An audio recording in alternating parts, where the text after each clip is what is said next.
네, 오늘 본문은 요셉이 애굽의 바로 앞에 불려가서 그와 이야기를 나누는 장면을 그리고 있습니다.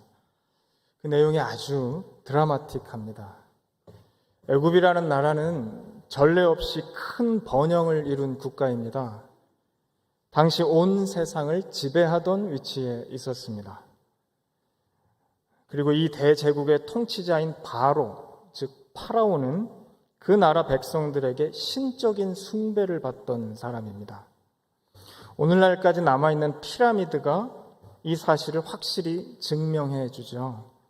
고대 사회에서 권력의 정도는 항상 무덤의 부피에 비례합니다. 고인돌을 떠올려 보시면 쉽게 이해가 되죠. 그 큰 바위 덩어리를 공중에 들어 올리려면 얼마나 많은 사람들이 동원되었겠습니까? 권력의 크기는 자신의 수족처럼 마음대로 부릴 수 있는 인원의 숫자와 직결됩니다.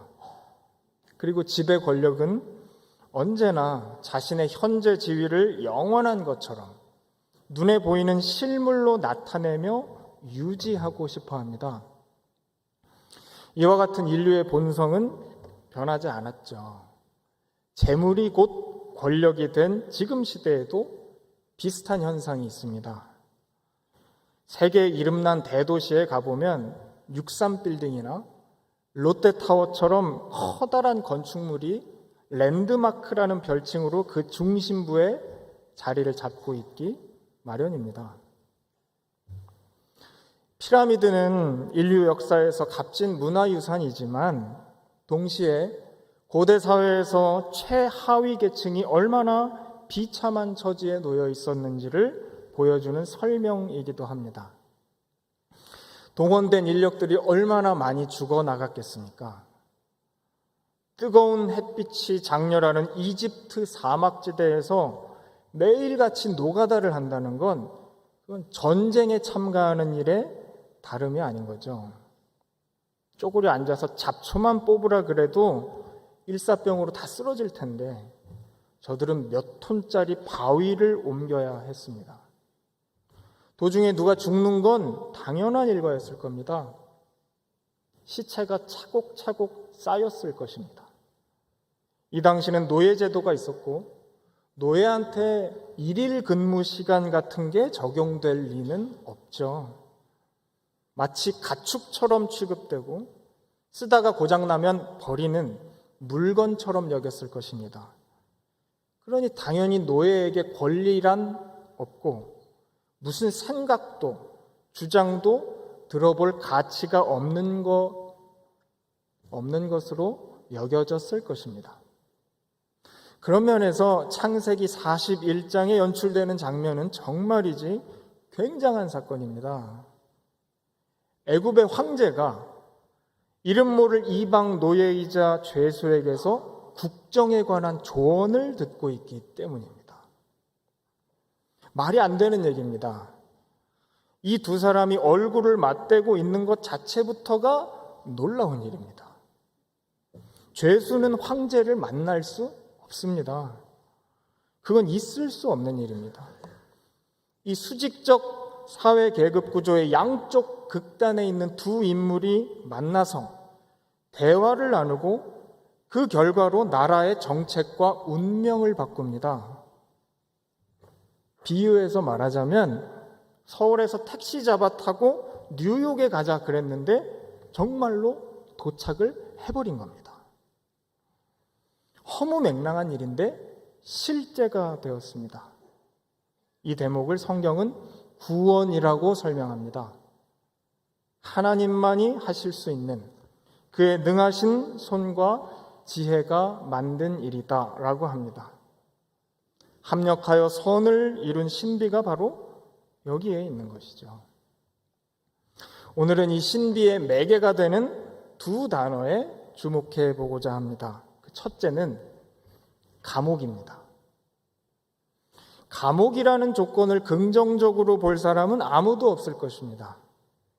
감옥은 사람이 살면서 겪을 수 있는 불행의 최대치를 대표하는 조건입니다. 요셉에게도 그랬습니다. 요셉은 처음에 종으로, 노예로 팔려서 애굽에 왔습니다. 그때 그는 이미 삶의 거의 밑바닥까지 내몰려 있었죠. 사람이 행복과 안정을 누리는 기본적인 바탕이 가정인데, 그 가정이 뒤틀리고 파괴되면 사람이 어디까지 나락으로 떨어질 수 있는지가 요셉에게서 보입니다. 형들이 하나가 돼서 막내 동생을 죽이려고 그랬습니다. 아무리 집안이 유별나도요, 막내는 예뻐하기 마련입니다. 이런 보편적인 정서가 어긋나 버린 집안이 바로 야곱의 가정이었던 거죠. 근데 현실은 거기서 더 악화됐습니다. 요셉은 보디발 장군의 몸종 시절 하나님 앞에 신앙 양심을 지키려고 주인집 아내의 유혹을 거절했다가 누명 써서 감옥에 갇혀버립니다. 엎친 데 덮친 격입니다. 고난 위에 고난이 더해졌습니다. 요셉은 최악의 자리인 감옥까지 밀려났습니다. 이보다 더 불행한 인생이 또 있을까요? 근데 그 감옥이 서울과 뉴욕을 직통으로 연결해주는 다리가 됐습니다. 감옥이 아니었다면 요셉이 바로를 만나는 일은 없었을 것입니다. 요셉은 감옥에서 애굽 왕 바로의 술관원을 만났죠. 그의 꿈을 해석해 줬습니다. 그 풀이대로 복직한 술관원이 만 2년 후에 요셉을 왕에게 추천한 겁니다. 그때 바로는 근자의 꾼 꿈을 풀지 못해서 괴로워하던 중이었거든요. 그래서 그걸 보고 술관원이 요셉 얘기를 한 거죠. 왕이시여, 제가 히브리 청년 하나를 알고 있습니다. 감옥에서 제 꿈을 해석해 줬고 그 풀이대로 됐습니다. 이렇게 바로와 요셉의 극적인 만남이 성사된 것입니다. 그러니까 우리는 이렇게까지 얘기할 수 있는 겁니다. 요셉이 감옥에 안 갔으면 어쩔 뻔했나. 여기까지만 들어도 우리는 복음을 발견할 수 있습니다. 내가 생각하는 가장 절망적인 자리가 사실은 최고로 복된 자리가 될 수 있다는 걸 여러분 각자의 인생에 적용할 수 있습니다. 사람의 계산에는 맞지 않습니다. 이상한 논리로 비칠 수 있습니다. 그러나 그리스도 예수 안에서는 진리와 생명의 소식입니다. 예수가 길이 되어 우리와 하나님 사이를 화목케 하신 것처럼 하나님이 신비하게 일을 하시는 분이라는 거죠. 십자가의 저주를 하나님이 구원과 은혜의 방도로 사용하셨다 그러지 않습니까?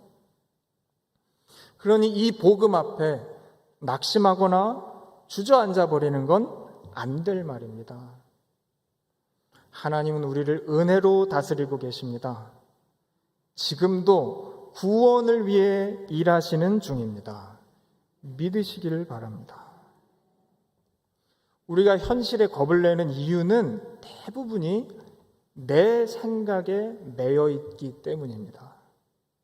하나님의 지혜와 놀라운 다스리심을 알지 못하기 때문이죠. 또 하나의 키워드는 꿈입니다. 요셉은 꿈에 관해서 전문가가 됐습니다. 제가 왜 전문가라고 표현했는지 설명을 해보겠습니다. 그는 10대 시절에 꿨던 두 가지 선명한 꿈을 형들에게 아무 생각 없이 발설했죠. 그것 때문에 부잣집 막내 아들에서 애굽의 노예로 한순간에 꺾여버린 사람입니다. 그러니까 요셉에게 있어서 꿈은 좋은 게 아니에요. 불행의 시초입니다. 평생에 자기 발목을 잡는 장애물이고 끝없이 찔러대는 바늘이었을 것입니다. 종살이를 할 때마다, 옥살이를 할 때마다 이런 생각을 하지 않았겠습니까? 내가 그때 꿈만 안 꿨더라면. 형들한테 꿈 얘기를 하지 않았더라면 이렇게 망가지진 않았을 텐데. 사람이요, 가장 많은 에너지를 쏟아붓는 생각의 주제는 행복이 아니라 고통입니다. 판타지라는 건 그렇게 구체적이지 않습니다. 사람들이 다 로망을 갖고 있는데 로망이란 되게 예쁜 색깔로 두루뭉술하게 막연한 그림으로 머릿속을 스칩니다. 오래 담고 있지 않습니다. 가보고 싶은 여행지, 먹고 싶은 음식, 만나고 싶은 사람, 웃으면서 말을 하기는 해도 길게는 못합니다. 이랬으면 좋겠다, 저랬으면 좋겠다 그러면서 한두 마디에 그치고 말죠. 반면에 나를 지금 고통스럽게 하는 문제에 대해서는 밤새도록 얘기할 수 있습니다. 부담스러운 인간관계, 버거운 현실에 대해서는 끝없이 질문을 던지면서 해답을 찾으려고 분투하기 마련이니까요. 옆으로 돌려도 보고 거꾸로 쏟아보기도 합니다. 이리저리로 생각을 합니다. 그러면 깊이가 생깁니다. 그러면 그 주제에 관해 전문가가 되는 겁니다.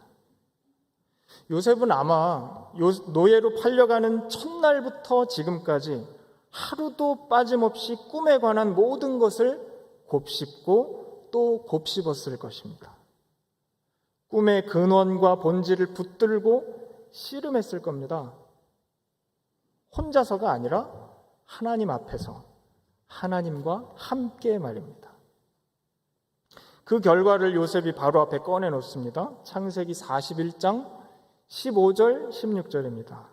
바로가 요셉에게 이르되 내가 한 꿈을 꾸었으나 그것을 해석하는 자가 없더니 들은즉 너는 꿈을 들으면 능히 푼다 하더라.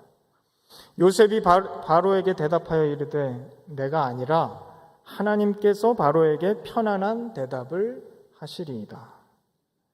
이 문장을 통해서 알 수 있는 바는 그렇게 많지 않습니다. 다만 그가 아주 담담하고 차분한 상태라는 건 분명하게 보이죠. 요셉이 찾은 답은 하나님이었습니다. 꿈을 주시는 분도 하나님이시고 그에 대한 해석도 하나님께 달려있고 그 꿈을 실제 성취하실 분도 하나님이시다라는 결론을 요셉이 가지고 있었습니다. 그는 마치 하나님의 생각을 알고 있는 듯한 인상을 풍깁니다. 본문 25절에서 28절까지입니다. 요셉이 바로에게 아뢰되 바로의 꿈은 하나라. 하나님이 그가 하실 일을 바로에게 보이심이니이다. 7 좋은 암소는 7회요 7 좋은 이삭도 7회니 그 꿈은 하나라. 그 후에 올라온 파리하고 흉한 7소는 7년이요 동풍에 말라 속이 빈 7 이삭도 7회 흉년이니 내가 바로에게 이르기를 하나님이 그가 하실 일을 바로에게 보이신다 함이 이것이라 그랬습니다. 요셉은요, 바로가 꾼 꿈에 대한 해석에다가 자기 자신을 결부시키지 않으려고 하고 있습니다. 제가 보여주는 게 아닙니다. 하나님이 보여주시는 겁니다. 이렇게 요셉은 저만치 뒤로 빠집니다. 이게요, 볼수록 묘한 말입니다.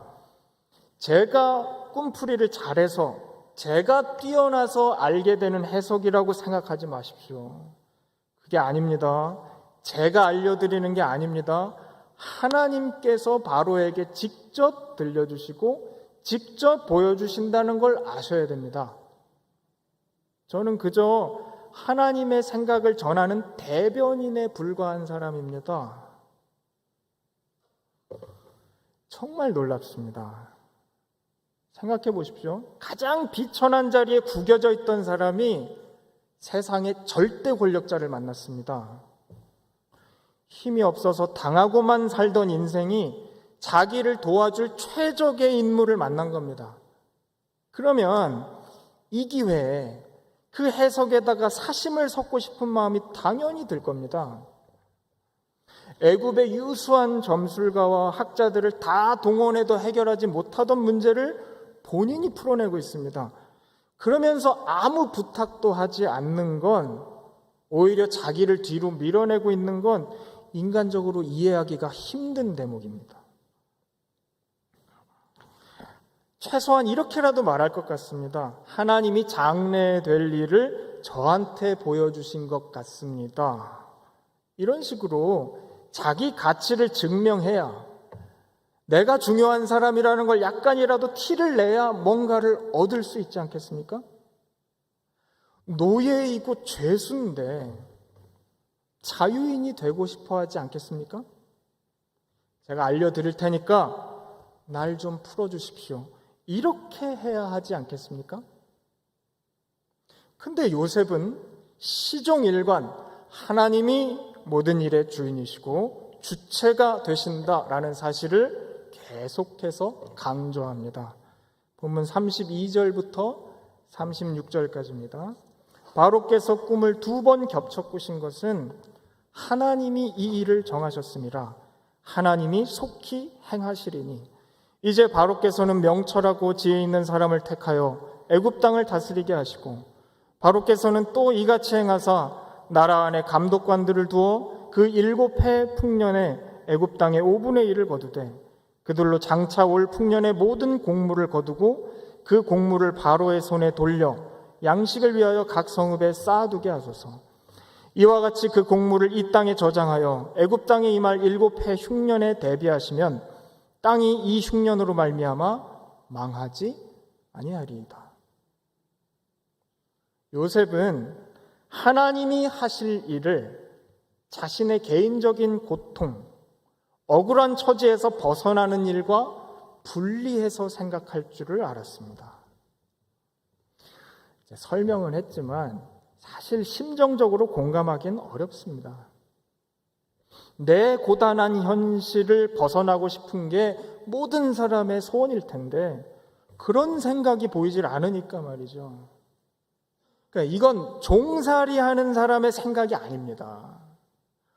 절대로 노예가 할 수 있는 생각이 아닙니다. 이건 하나님의 생각입니다. 요셉은 그 말과 생각이 하나님과 연결이 돼서 익숙해진 사람이었습니다.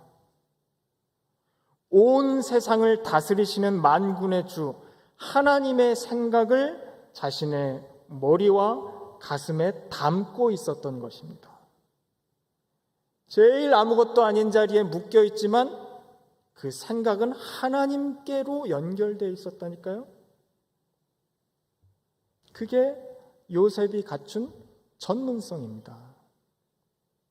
시편 105편 16절에서 19절 우리 천천히 다 같이 읽겠습니다. 그가 또 그 땅에 기근이 들게 하사 그들이 의지하고 있는 양식을 다 끊으셨도다. 그가 한 사람을 앞서 보내셨으며 요셉이 종으로 팔렸도다. 그의 발은 착고를 차고 그의 몸은 쇠사슬에 매였으니 곧 여호와의 말씀이 응할 때까지라. 그의 말씀이 그를 단련하였도다. 요셉은 하나님이 함께 하시는 사람이었습니다. 종과 죄수가 되어서 발과 몸이 묶여 있었지만 그는 여호와의 말씀을 듣고 아뢰고 생각하기를 계속 해왔습니다. 하나님이 하실 일이 무엇일지를 생각하고 묵상하고 기도했습니다. 원래 생각, 묵상, 기도는 하나의 일입니다.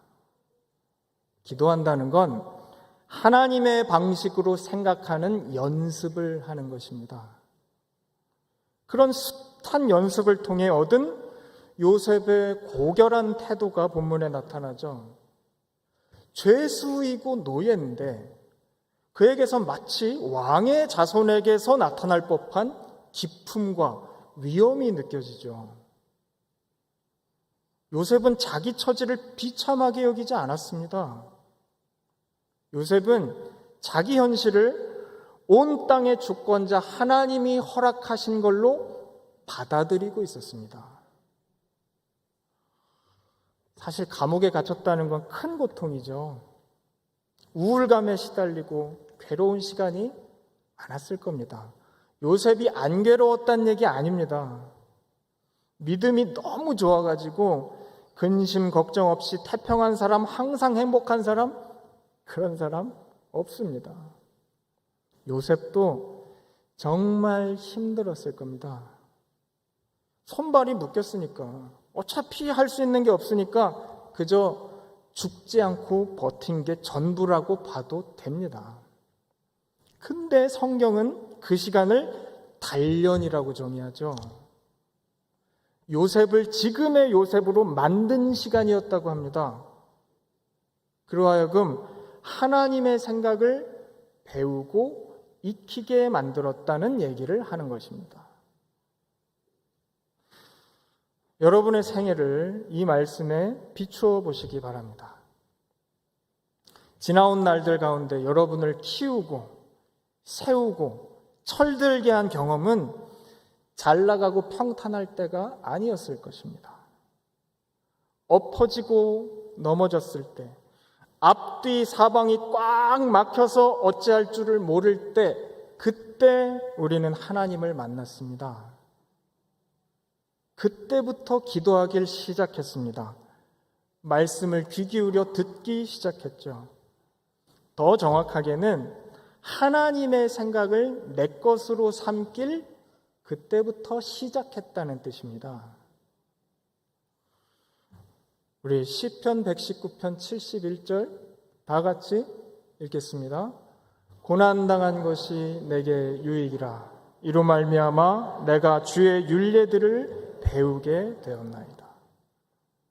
이 말씀에 공감을 하신다면 여러분이 은혜 안에 있다는 걸 확신해도 됩니다. 인생이 내 맘과 내 뜻대로 다 풀리면 우리가 과연 하나님 말씀을 들으려고 할까요? 주께서 오늘 나에게 주시는 말씀이 뭔지를 궁금해 할까요? 남의 말도 안 듣는데 하나님 말씀을 들으려고 할 리가 없습니다. 넘어져 본 적이 없는 사람, 큰 절망과 고난을 겪어보지 않은 사람은 우리가 부러워할 대상이 아닙니다. 그는 불행한 사람입니다. 하나님이 해주실 일이 많다고 느끼지 않는 사람은 구원과 은혜에서 멀어진 사람이라고 봐도 무방합니다.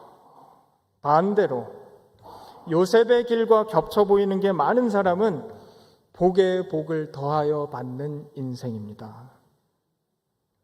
이 덥고 습한 주일 아침에 하나님 말씀을 들으려고 이 자리에 오신 여러분은 하나님이 하실 일에 동참하는 명예와 영광을 누리는 사람인 줄로 믿습니다. 저와 여러분이 감당해야 되는 오늘은 하나님께서 이어가고 계시는 위대한 구원 역사에 포함되어 있습니다. 따로가 아닙니다. 그 둘은 하나입니다. 근데 우리는 자꾸 하나님의 뜻과 우리 현실을 분리하고 싶어 합니다. 하나님의 뜻이 뭡니까?를 정답처럼 물어서 그걸 내 마음에 들지 않는 현실을 바꾸는 명분이나 도구로 쓰고 싶어 합니다. 내가 고집하고 있는 행복의 틀에 하나님이 맞춰주셔야 한다고 목소리를 높이기도 합니다. 그럴 필요가 없습니다. 요셉이 바로 앞에서 자기 억울함을 설명하거나 호소하려고 하지 않는 것처럼 말이죠. 여러분을 그 어려운 자리에 세우신 분도 하나님이시고 그 자리에 함께 하시며 일하시는 분도 하나님이심을 아셔야 한다는 말씀입니다. 하나님이 즐겨 일하시는 무대는 형통이나 해결이 아닙니다. 어려워진 현실, 기울어진 운동장에 은혜가 담깁니다. 믿는 자에게 고난은 불행의 그릇이 아닙니다. 축복의 통로가 됩니다. 고난은 우리를 일단 깨어있게 만들죠. 정신 차리라고 하는 겁니다. 그렇게 기도의 자리로 우리를 미는 겁니다. 내 생각을 접고 하나님의 생각에 주목하고 집중하게 만들어주는 겁니다. 그게 바로 십자가의 도가 멸망하는 자들에게는 미련한 것이요 구원을 받는 우리에게는 하나님의 능력이라는 말씀의 뜻인 겁니다. 눈에 보이는 뻔한 행복에 집착할 필요가 없습니다. 대신에 하나님께서 구원을 작정하고 계시다는 걸 알고 있어야 됩니다.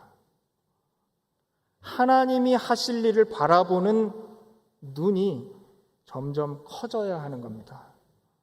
감사하게도 주님은 그걸 우리 힘으로 키우라고 하시지 않습니다. 요셉에게 감옥과 꿈이 있었던 것처럼 우리에게도 험난한 현실을 통해 주께서 일을 하고 계세요. 그게 저와 여러분에게 허락된 오늘입니다. 요셉을 감옥에 두시고 꿈으로 함께 하신 것처럼 오늘의 우리와도 함께하고 계십니다. 충분히 복되다고 다 잘 될 거라고 힘줘서 선포할 수 있습니다. 우리한테는 약속이 있습니다. 모든 것이 합력하여 선을 이루느니라는 주의 약속을 믿으시길 바랍니다. 큰 절망 앞에 서봐야 그래야 굳어진 내 생각이 깨지고 하나님의 생각이 눈에 보입니다. 어쩔 수가 없습니다. 십자가를 통과해야 부활의 신비를 알아볼 수 있게 됩니다. 이렇게 끝내면 좀 꺼림직하실 것 같아요. 꼭 고생을 해야 되고 괴로워야만 그게 정답이라는 겁니까? 그렇게 말하는 건 아닙니다. 어디 있든지 무엇을 하든지 하나님이 함께 하시는 게 중요하다는 말을 하는 겁니다. 초막이나 궁궐이나 상관없다는 겁니다. 하나님은 우리를 자녀 삼아 기르고 계십니다. 장성한 분량까지 우리를 목적하신다고 합니다. 우리를 영광의 찬송으로 만들기 위해 일하신다고, 우리를 붙들고서 끝까지 놓지 않으신다고 합니다. 그것만 기억하면 됩니다. 그러니 포기하지 마시고 잘 견디시길 바랍니다. 세상은 이전보다 더 악하고 무서워집니다. 세상이 좋아질 거라는 기대는 좀 순진한 기대 같습니다. 시험과 역경은 계속 우리를 찾아올 것 같습니다. 근데 그건 겁을 먹을 일이 아니라 하나님이 하실 일이 더욱 많이 남아있다는 뜻입니다. 고난이 클수록 주께서 보이실 구원의 역사는 더 커질 것입니다. 그러니 이럴 때일수록 우리는 내 생각을 버리고 하나님의 생각을 내 것으로 삼아야 됩니다. 연습하고 익혀야 됩니다. 은혜의 보좌 앞에 담대히 한 걸음 더 가까이 나와야 됩니다. 정말로 좋은 일은 아직 오지 않았습니다. 진실로 우리 하나님은 그의 인자하심과 신실하심을 우리의 가정과 교회 가운데 나타내실 것입니다. 좋은 일이 많이 있으리라고 확신합니다. 기도하겠습니다. 하나님 아버지, 은혜를 감사합니다. 은혜가 너무 신비하여서 고난 속에 감추어져 있어서 알아보지 못할 때가 많습니다. 그러나 오늘 우리를 이 자리에 모이게 하사 주의 말씀을 통하여 밝히 드러내 보이게 하시니 감사합니다. 하나님이 함께 하심을 믿고 끝까지 이 믿음의 길을 걸어가는 우리 모두가 되게 인도하여 주시옵소서. 예수님 이름으로 기도합니다. 아멘.